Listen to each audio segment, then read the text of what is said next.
"Sir, your ticket is fake. Get off my plane, now." The pilot's words sliced through the cabin like a blade.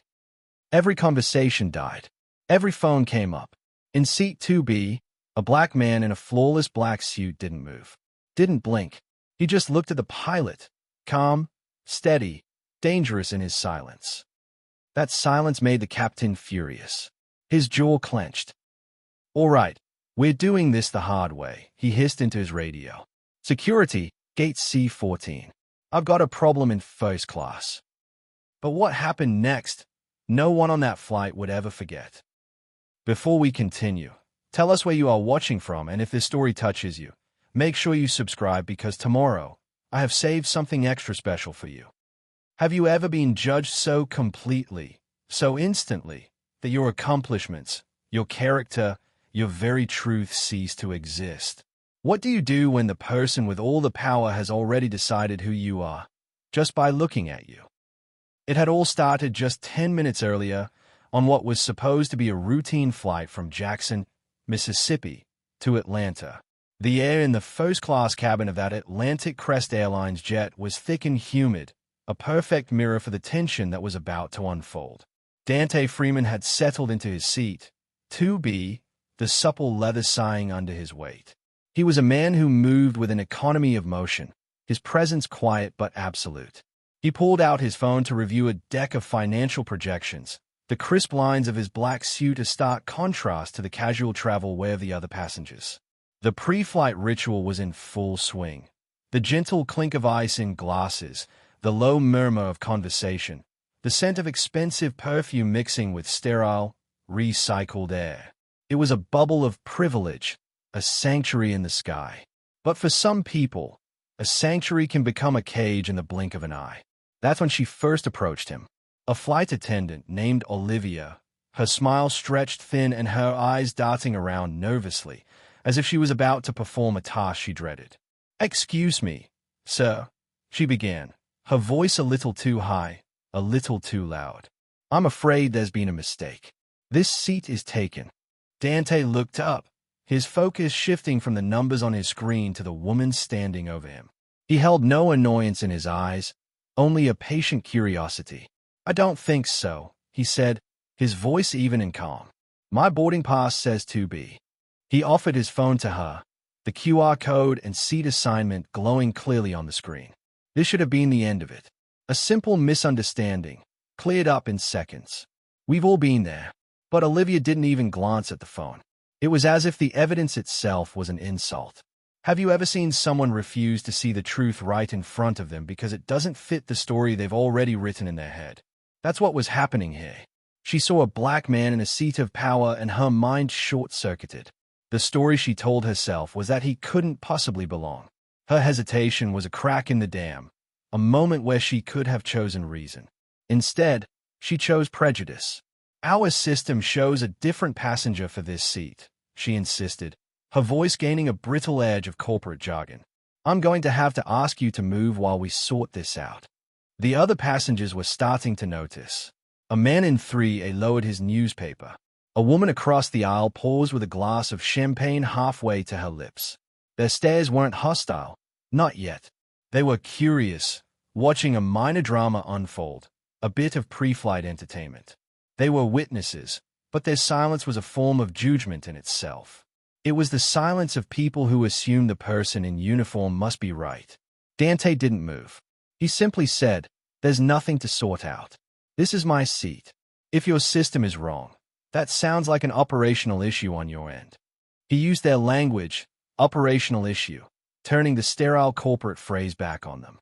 For a moment, Olivia was stumped. His composure was disarming. He wasn't yelling, he wasn't protesting. He was stating a fact with a kind of unnerving calm that comes from knowing you're right. But in a system built on bias, being right is often not enough.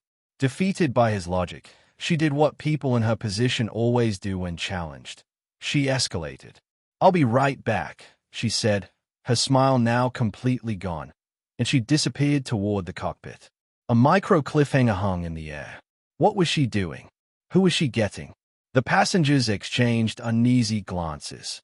The silent theater of the first-class cabin had suddenly become a courtroom, and the verdict had already been decided.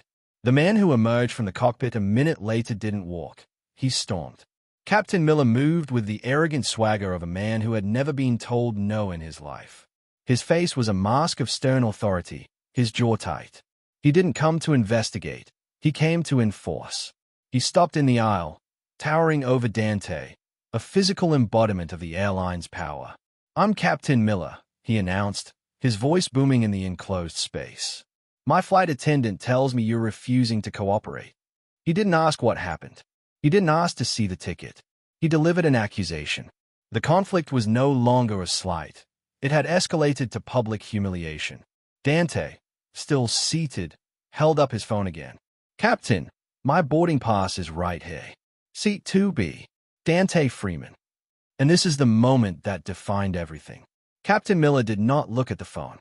He looked at Dante's face, at his suit, at his skin, and he made a decision. He saw an imposter.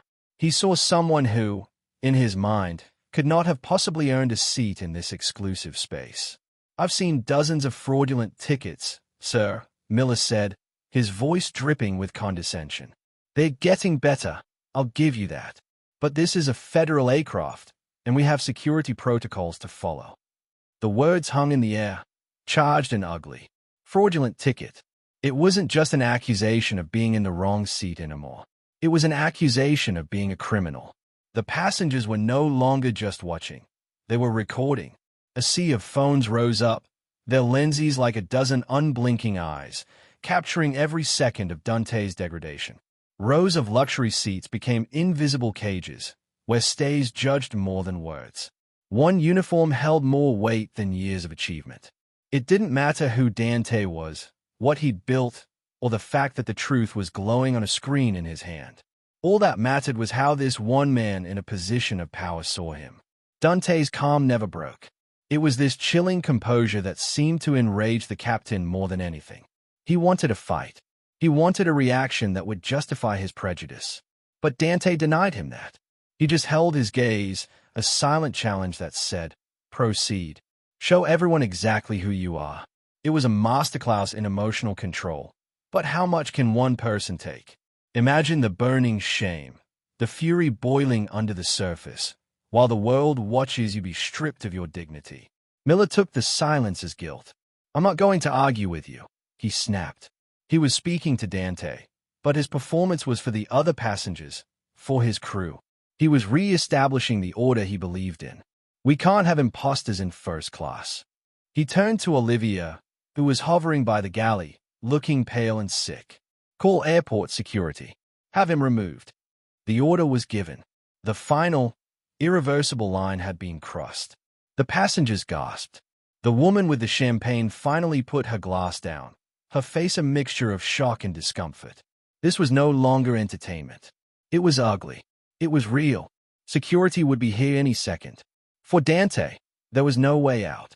He was trapped, publicly branded a fraud, about to be physically escorted off a plane like a common criminal.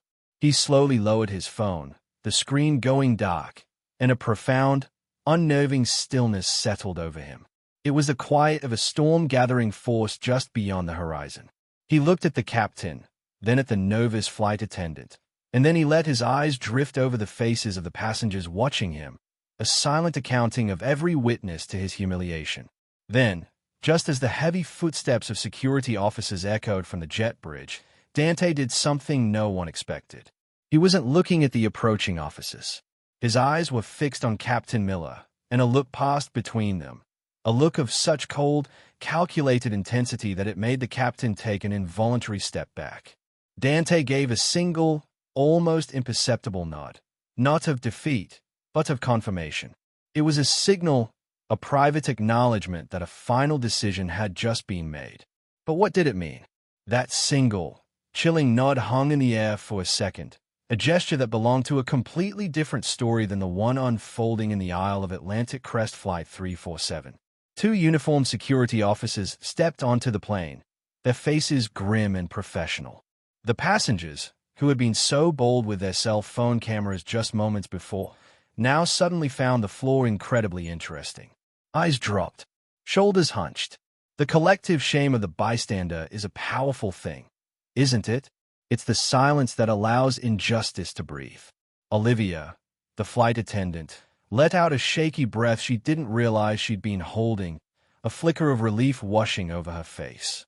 In her eyes, the problem was being solved. Captain Miller stood with his arms folded, a smug, satisfied look cementing his features. He had restored order. He had protected the sanctity of his first-class cabin from an imposter. But Dante Freeman didn't look like a man being defeated. As the officers approached his seat, he rose slowly, deliberately. He wasn't rushed. He wasn't frantic. He adjusted the cuffs of his suit jacket with a steady hand. He didn't argue, didn't plead, didn't even acknowledge the security officers standing beside him. Instead, he locked his eyes onto Captain Miller's one last time. It was a long, quiet stare, utterly devoid of fear or anger. It was something else entirely. It was an appraisal. The look a predator gives its prey right before the chase begins. Have you ever felt a silence so loud it screamed? That's what filled the cabin in that moment. Then, with the entire plane watching, Dante pulled out his phone. Miller smirked, thinking it was a desperate, last-ditch effort to record his own eviction, a pathetic attempt to salvage some dignity. But Dante didn't open his camera. He made a call. It rang only once before someone picked up. Dante's voice was low, so low the officers next to him barely heard it, but it cut through the cabin's tension like a knife. "It's me," he said into the phone. A pause. "Proceed." And that was it. He hung up. Proceed? Proceed with what? The words were a mystery, a stone dropped into a deep well. To Captain Miller, it sounded like the empty threat of a powerless man trying to save face. He almost chuckled. To the passengers, it was just confusing. But to us, to the audience watching this unfold, it felt different. It felt like a gear shifting in some massive, unseen machine. It was the quiet beginning of a storm. Dante's silence was no longer weakness. It had been transformed into a terrifying display of control. The power in that cabin had just shifted, and only one man knew it. He turned and walked into the aisle, falling into step with the security officers. As they moved toward the exit, the spell of silence broke. Phones went up again, flashes reflecting off the polished cabin walls. A low murmur rippled through the passengers. One man in an expensive polo shirt leaned over to his wife and whispered, loud enough for those nearby to hear, "Damn." He handled that like a boss. As Dante passed Olivia, he didn't even look at her. He made her invisible.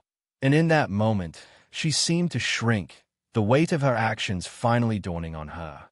Dante stepped out of the climate-controlled tube of the airplane and into the blinding, humid heat of the Mississippi tarmac. The roar of other jets was deafening.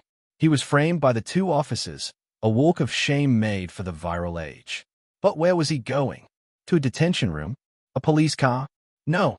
Waiting there, parked directly on the tarmac in a space reserved for airport executives, was a sleek, black SUV with tinted windows so dark they looked like polished obsidian. The driver's door opened, and a man in a black suit stepped out, holding the rear door open for Dante. The security officers stopped, confused. This wasn't part of their procedure. One of them spoke into his radio, his voice laced with uncertainty. But Dante didn't wait. He walked past them, slid into the cool, dark interior of the SUV, and the door closed with a solid, expensive thud. The vehicle pulled away smoothly, disappearing toward a private exit, leaving the two officers and the entire population of Flight 347 staring after it, utterly bewildered. Back on the plane, Captain Miller watched the SUV disappear from the cockpit window, a frown creasing his brow for the first time. The strange departure was a loose end, a detail that didn't fit his clean narrative of a fraudster caught and removed. But the jet bridge was reattaching, the door was closing, and he had a schedule to keep. He shrugged it off, a minor anomaly. The problem was gone. He took a deep, satisfying breath, confident that the crisis was over and his authority was secure. He had no way of knowing that Dante's quiet phone call wasn't an act of desperation. It was an execution order. He had no idea that hundreds of miles away, in a glass tower in New York City, that single word, proceed, had just triggered an earthquake, and the first tremors were only a few hours away. It started, as these things often do, with a single, shaky video uploaded from a smartphone. The quality was poor, the sound muffled by the hum of the jet engines, but the injustice was crystal clear.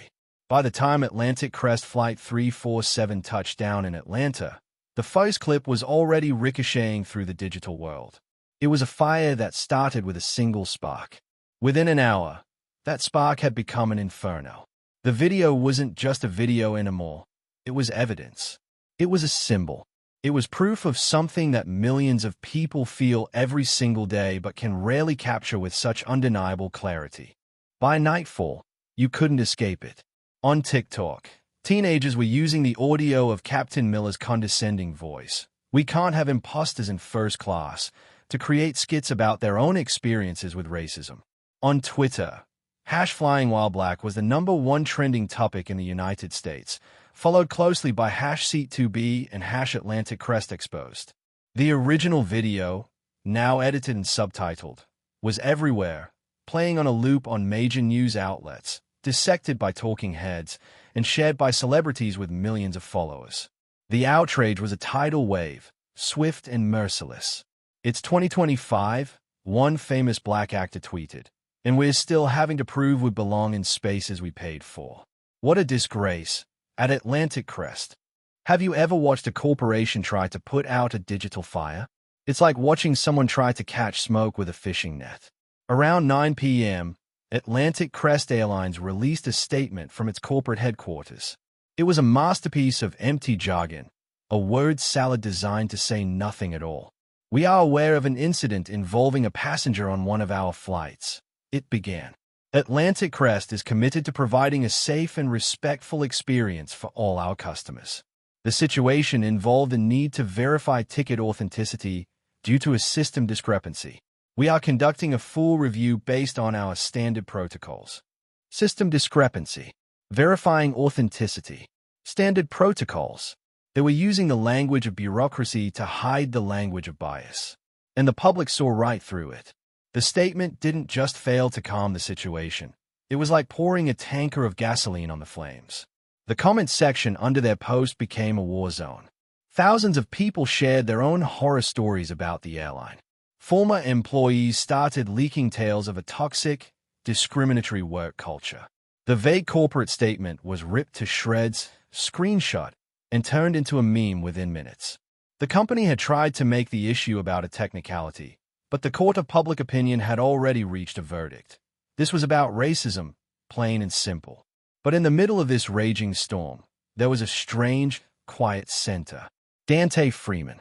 His name was now public, whispered in newsrooms and shouted in comment sections. But the man himself was a ghost.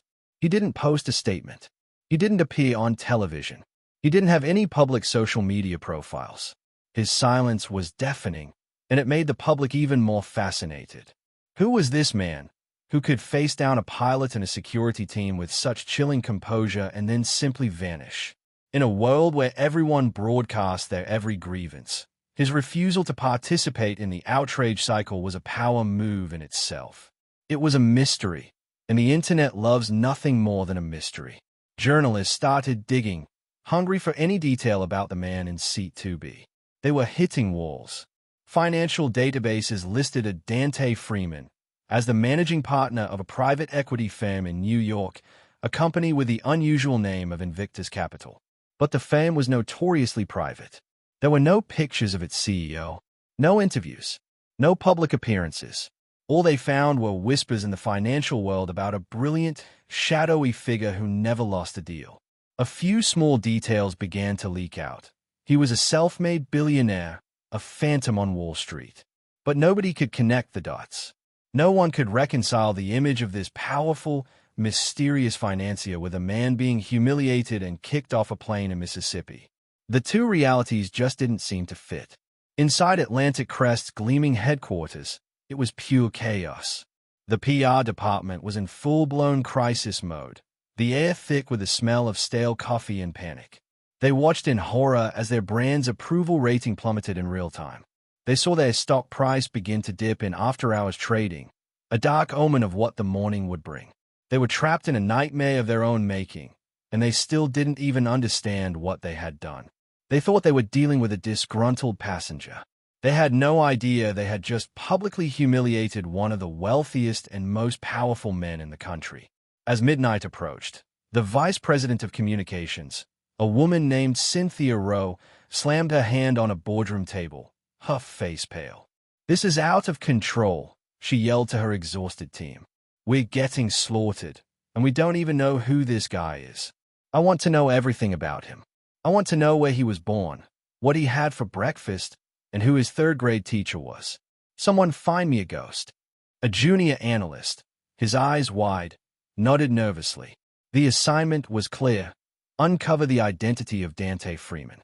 The company was finally asking the right question, but it was hours too late. The truth was already coming for them, and it would arrive with the opening bell of the stock market. 4 a.m. On the 34th floor of Atlantic Crest headquarters, the cold, sterile light from a single desk lamp cut through the darkness, illuminating a scene of quiet, desperate panic. Ben, the junior analyst who had been given the impossible task of finding the ghost, hadn't slept. His tie was loose, his eyes were bloodshot, and his desk was a disaster of empty coffee cups and scattered, useless notes. 4 hours, he had chased dead ends, running Dante Freeman's name through every public database he could access, finding nothing more than the public was already screaming about online. It felt hopeless. He was a corporate foot soldier ordered to find a phantom. But then, at 6:15 a.m., hunched over his keyboard, he tried a different approach. He dove into the company's deepest, most secure servers, using a high-level access key he probably shouldn't have had. He searched for internal projects connected to their Jackson-Hartsfield route. One file, heavily encrypted and known only by a codename, Project Ascent, popped up. Curiosity overriding his fear of being fired, he pulled the thread. The file was massive, full of dense legalese and financial projections. He ran a search for Freeman. No results.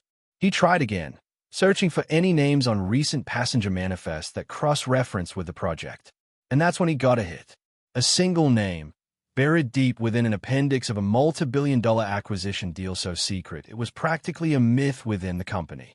The name was Dante Freeman. Ben's blood ran cold. This was something different. This wasn't a passenger file. This was the heart of the machine. By 8:42 a.m., the storm had moved from the internet to the inside. Atlantic Crest's internal Slack channels, usually a bland stream of corporate announcements and birthday wishes, were a cascading waterfall of pure chaos. Screenshots of the viral video were everywhere, posted without comment in every department channel from marketing to maintenance. The red notification badges piled up, each one a tiny digital scream. Urgent memos from management appeared, demanding employees not engage with the public, their tone shifting from authoritative to desperate. ALL staff, please be advised that we are handling the situation. Refrain from all public commentary under penalty of immediate review. It was a digital "this is fine" meme playing out in real time. But how do you stop a tidal wave with a memo? The video was playing on a loop in the break room, the sound of Captain Miller's voice echoing off the stainless steel refrigerators. The place was a tinderbox. The real earthquake hit at exactly 9:15 a.m. Ben, clutching the folder as if it were a live bomb, walked on trembling legs to the executive suite. He stood outside Cynthia Rowe's glass-walled office as she paced back and forth, screaming into her phone at some unfortunate regional manager. She waved him in impatiently, her face a mask of fury. "What is it, Ben? I am putting out a 5-alarm fire here. I don't have time for—" He didn't say a word. He just placed the single, thin file on the polished surface of her desk. She glared at it, then at him. This had better be the cure for cancer. She snatched the folder and flipped open the first page. Passenger details. Freeman, Dante. She scoffed in annoyance. "I have this already. This is useless." Then she flipped to the second page. A printout from the Project Ascent file. Her eyes scanned the dense text. She saw the words "acquiring entity" followed by a name she vaguely recognized from the financial news. "Invictus Capital," she whispered, the name tasting like ash in her mouth. A flicker of confusion crossed her face. What does this have to do with anything? The analyst just stood there, pale and silent. It was the third page that made her physically recoil, a hand flying to her mouth to stifle a gasp. It was a summary of the acquisition deal, the one that was supposed to be finalized by the end of the week, the one that was going to net every executive a seven-figure bonus. Her eyes scanned the details, but they were drawn, as if by a magnetic force, to the signature block at the bottom of the page. The acquiring firm, Invictus Capital. And there, next to the line marked Chief Executive Officer, was the name, typed in crisp, black ink, Dante Freeman. The folder slipped from her fingers and slapped against the desk. The revelation wasn't a spark. It was a detonation. It was the kind of catastrophic, career-ending truth that vaporizes everything it touches. The man they had humiliated, the man Captain Miller had branded a fraudulent imposter in front of the entire world, wasn't just a passenger. He was the billionaire CEO who was in the final stages of buying their entire company. He wasn't just flying first class. He was about to own first class, and the cockpit, and the planes, and the boardroom that Cynthia Rowe was currently standing in. "Get Richard on the line," she said, her voice a strangled whisper. "Now." The CEO, Richard Sterling, took the call in his cavernous corner office, a monument to corporate power. He was already apoplectic, his face beet red from a morning spent fielding calls from furious investors. "What is it, Cynthia? I'm trying to stop this company from bleeding out." "Richard," she said, her voice shaking, "the fire is the house. The whole house is on fire." She explained, her words tumbling out in a choked, disbelieving rush. On the other end of the line, there was a stunned silence, followed by a sound that was half-gasp, half-strangled roar. "You're telling me," Sterling boomed, his voice cracking with rage, "we threw our new owner off a plane." The sound of something heavy, a crystal paperweight, perhaps, smashing against a wall echoed through the phone. Meanwhile, in a quiet suburb of Atlanta, Captain Miller's phone rang. It was a number he recognized, the chief of flight operations. He was in his kitchen, pouring a celebratory cup of coffee, feeling vindicated. He was a hero who had upheld security protocols. He answered with the same smug confidence he'd had on the plane. "Yeah, I'm fine," he said. "Just another day at the office." But the voice on the other end was cold, furious. "You're suspended, effective immediately," the chief barked.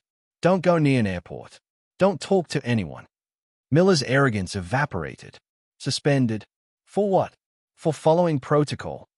And then the chief delivered the killing blow. "For throwing the man who was about to sign your paycheck off a plane, you idiot." The silence on Miller's end was absolute. I don't understand." "The man you called an imposter. His name is Dante Freeman. Google it." The line went dead.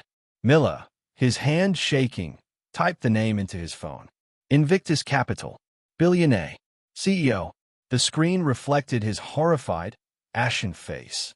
It was the sound of a man's entire world collapsing. The news spread through the upper echelons of Atlantic Crest like a virus. Legal teams were dragged into emergency meetings that were less about strategy and more about damage control. The board of directors was convened for a call that was a gallery of powerful, terrified faces on a screen, shouting over each other in a cacophony of panic. Just before the market opened at 9:30 a.m., a push alert hit the phones of every financial journalist in the country. Source confirms multi-billion-dollar acquisition of Atlantic Crest Airlines has been abruptly terminated.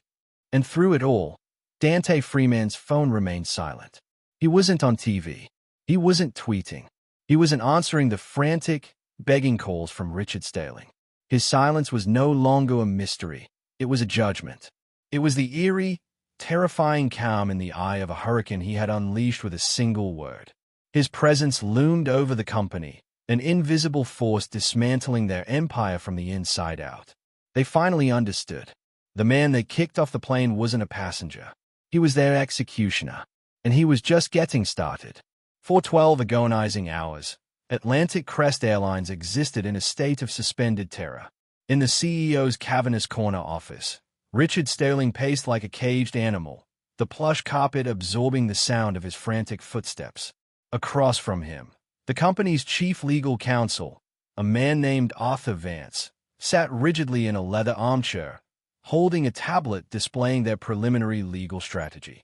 It was a fortress of boilerplate defenses, defamation claims, tortious interference, shareholder protection protocols. It was a playbook for a conventional war. "We can tie him up in discovery for 5 years, Richard," Arthur said, his voice a low, confident drone. "We'll subpoena every document Invictus has ever signed. We'll drown him in paperwork. By the time this sees a courtroom, the public will have forgotten it ever happened." Richard stopped pacing and stared at his lawyer, his eyes wide with a fear Arthur couldn't comprehend. "You think this is about a lawsuit?" he whispered, his voice hoarse. "You think he's playing your game?" "Arthur, we didn't spill coffee on this man. We stripped him of his humanity on a live feed. He's not going to sue us. He's going to unmake us."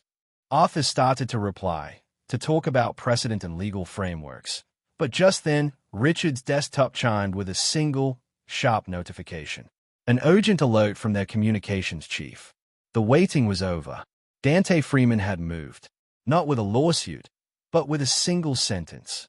Just after the stock market opened, a press release, stripped of all emotion and honed to a razor's edge, was issued by Invictus Capital. It was sent to every major news outlet and financial terminal in the world. It read, "Invictus Capital has withdrawn its acquisition offer for Atlantic Crest Airlines, effective immediately. We do not, as a matter of principle, conduct business with institutions that fail to uphold the basic tenets of human dignity." That was it. Richard Staling read it 3 times, the words blurring. It was a masterpiece of destruction. No long explanation. No angry accusations. Just a cold, clean, surgical strike. Human dignity. He didn't say racism. He didn't have to. He had elevated the conflict from a corporate dispute to a moral indictment. The statement was so powerful in its brevity that it left a vacuum, and the world rushed to fill it with meaning. What does it mean when one of the most respected, most feared firms on Wall Street declares an entire airline morally bankrupt? On the frantic floor of the New York Stock Exchange, a trader stared at his screen, his mouth agape. "It's a bloodbath," he yelled over the din. "ACA is in free fall." The ticker for Atlantic Crest was a waterfall of red, a digital artery that had been slashed open. Sell orders cascaded, a tidal wave of panicked investors trying to escape the wreckage. On a financial news network, the split screen showed the plummeting stock graph on one side and a stunned anchor on the other. "We are watching an unprecedented event unfold," she said, her professional composure cracking. Her guest, a veteran market analyst, shook his head in grim awe. "This isn't a market correction.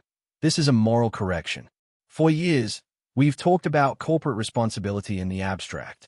Dante Freeman just put a price tag on it. What you are witnessing," he said, looking straight into the camera, "is the cost of arrogance, and the bill is $250 million and climbing." The financial devastation was just the beginning. The real destruction was happening inside the walls of Atlantic Crest itself. Dante's public statement wasn't just an attack. It was a signal. It was a green light for every employee who had ever been silenced, ignored, or mistreated. In the data analytics department on the 12th floor, a young black analyst named Marcus stared at his screen.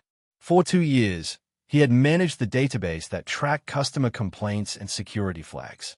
For 2 years, he had watched the racist patterns emerge, a story of systemic bias told in cold, hard numbers. He had tried to raise the issue once and had been quietly told by his manager to focus on the bottom line, not social issues. Now, watching the company burn on live television, his fear was finally eclipsed by his conscience. His hands trembled as he isolated the data, dragging years of discriminatory evidence into a single, damning spreadsheet. He attached it to an anonymous email, his heart pounding against his ribs. He thought of his own father, who flew for work every week. He thought of Dante Freeman's calm, dignified face in that video. He closed his eyes and hit send. He wasn't the only one. The corporate dam of silence didn't just crack, it burst. The leaks began. An email showing a senior HR manager dismissing a formal complaint with the line, This was likely a one-time personality conflict.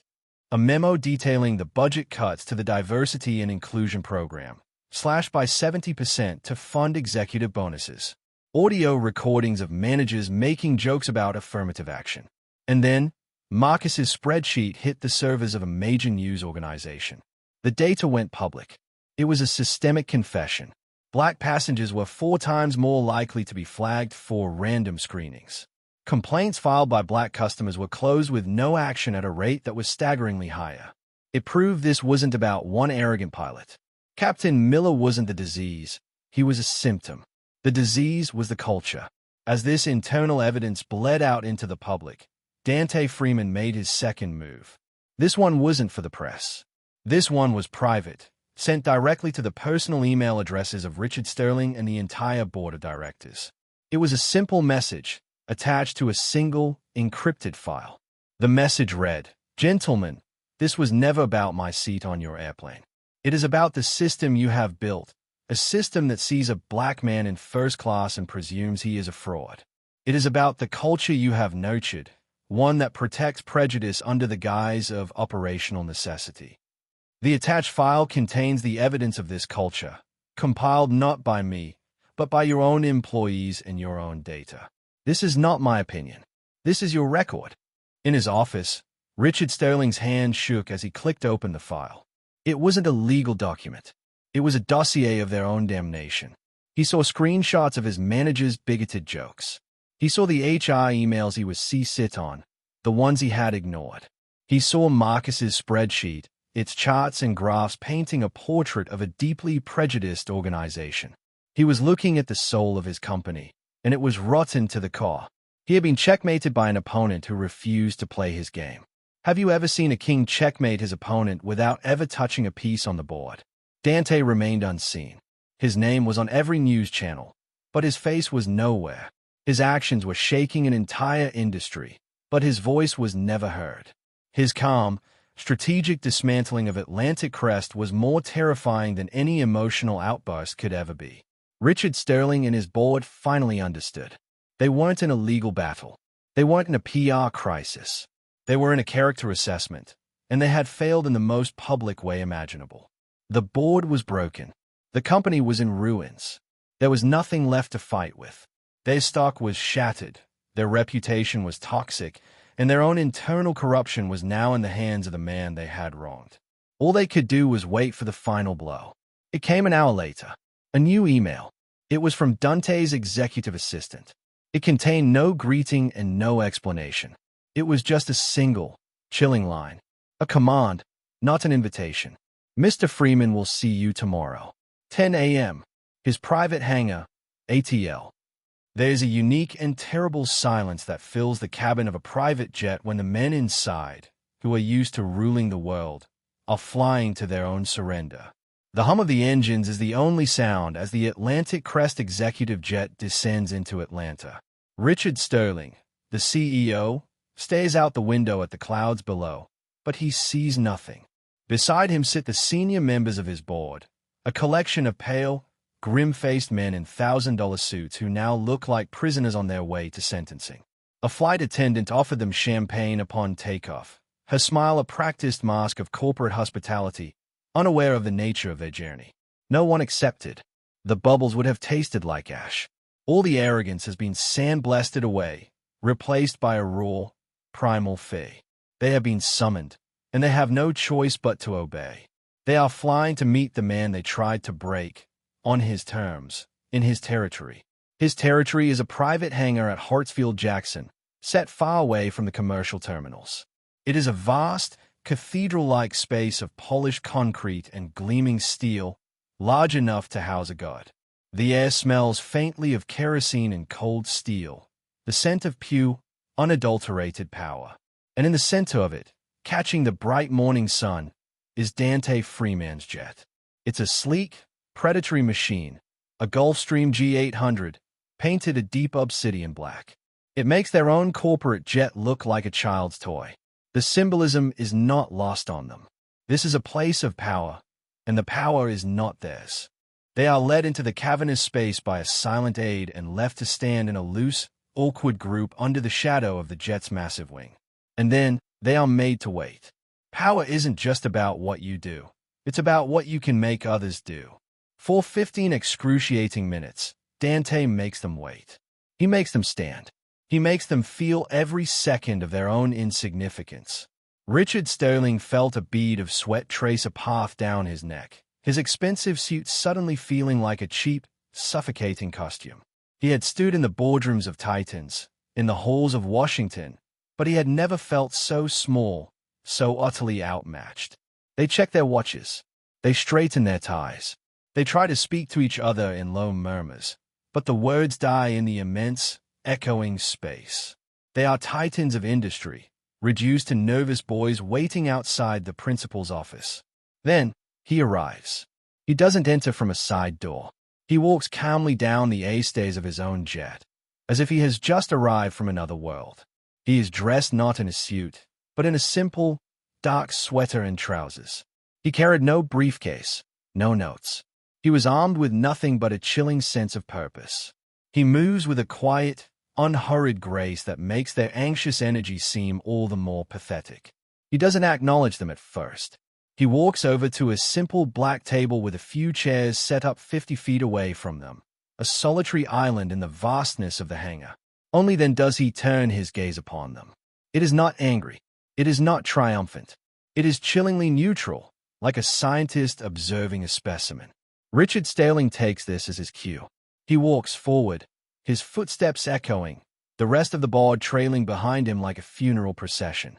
He stops a respectful distance from the table and begins the speech he and the lawyers had rehearsed all night. "Mr. Freeman," he begins, his voice strained and slick with false humility. "On behalf of the entire board, the executive team, and all the employees of Atlantic Crest Airlines, I want to offer our most profound and sincere apology for the incident. The experience you had was unacceptable, and it does not reflect our values." He's still speaking their language. Incident, experience, values. The empty words of corporate damage control. He plows on, talking about launching an internal investigation, offering a financial settlement, a joint press statement. He is trying to negotiate. He still doesn't understand. Dante lets him talk. He doesn't interrupt. He doesn't nod. He just listens, his face an unreadable mask of calm. This silence is his true weapon. It is an active, oppressive force that sucks all the air out of Sterling's empty promises. The CEO's speech falters, the momentum draining away until he is just standing there, his pathetic offers left hanging in the air, exposed for the meaningless gestures they are. The silence stretches on, uncomfortable, then unbearable. Finally, when the last echo of Sterling's voice has faded, Dante speaks. His voice is quiet, yet it fills the entire hangar. "I'm not here to accept your apology, Mr. Sterling," he says, his words precise and cold. "Because your apology is for me, and this is not about me. I am not interested in your money, and I will not be participating in your press statements." He pauses, letting the finality of his rejection settle over them. "You are here to listen to the terms of your company's continued existence. They are not negotiable." He looks at each man, one by one, holding their gaze. Then he lays out his verdict. "Feist," he says, "Atlantic Crest will issue a public, unreserved acknowledgement of the systemic racism that has defined its corporate culture. You will not use the words incident or isolated event. You will use the word racism. Second, you will fund a comprehensive, company-wide reform of your hiring, training, and promotion practices. This reform will be designed and overseen by an independent, external counsel which my office will appoint. Third, you will immediately terminate the employment of Captain Miller, the flight attendant Olivia, and every executive in the chain of command between them and this board who is found to be complicit in fostering this culture of bias." He let that one hang in the air, the most personal of the cuts, twisting the knife of their failure. "And fourth, you will make a $20 million equity contribution, straight from corporate holdings, to a new scholarship fund dedicated to supporting black pilots, engineers, and aviation executives. You will not treat it as a charitable donation. You will list it in your annual report as a liability, an atonement for past sins." The mighty have fallen. The executives stare at him, stunned into silence. This isn't a settlement. It's a dismantling. He isn't asking for reparations. He's demanding repentance, both financially and structurally. They know they can't say no. The evidence, the viral videos, the leaked documents, the shattered stock price, he has them cornered from every possible angle. To refuse is to commit corporate suicide. Richard Sterling looks at the faces of his board members. He sees the same look in all their eyes, total, unconditional surrender. He turns back to Dante, the physical act of turning feeling like the heaviest thing he has ever done. He opens his mouth, and the word comes out as a dry, cracking whisper. We agree.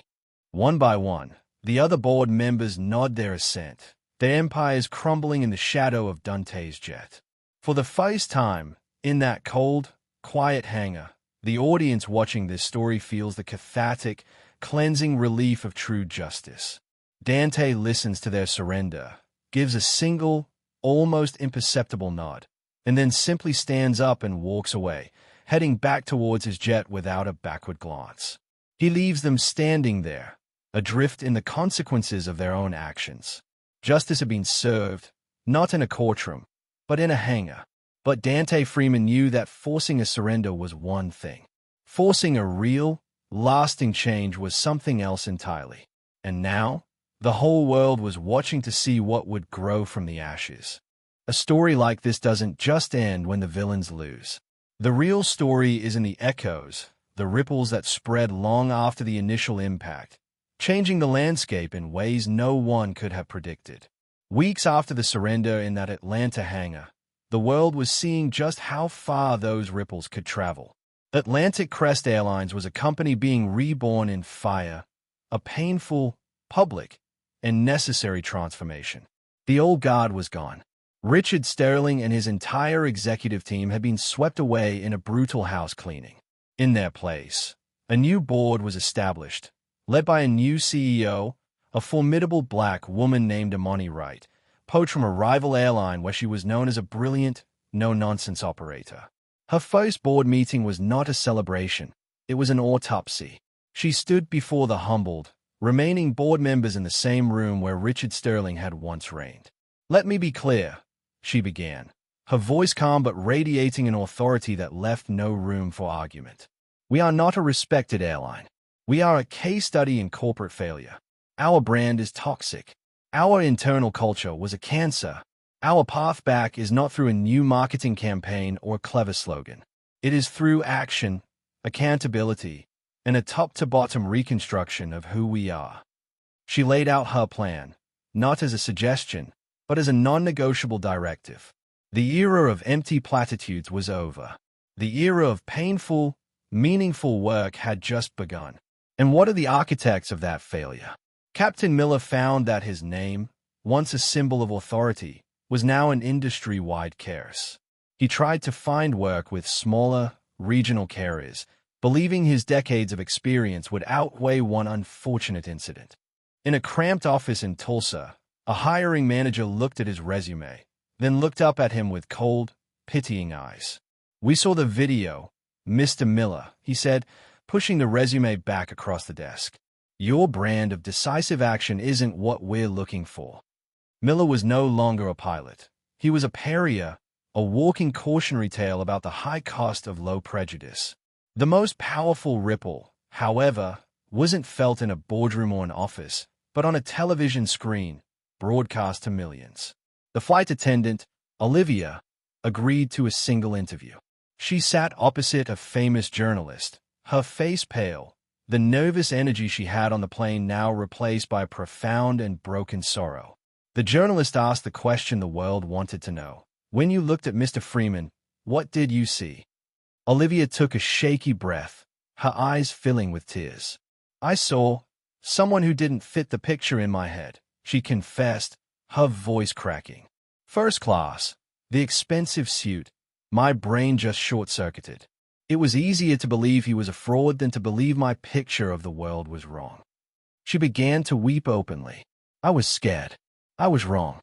But the thing that haunts me the most," she said, looking directly into the camera, "isn't just what I did.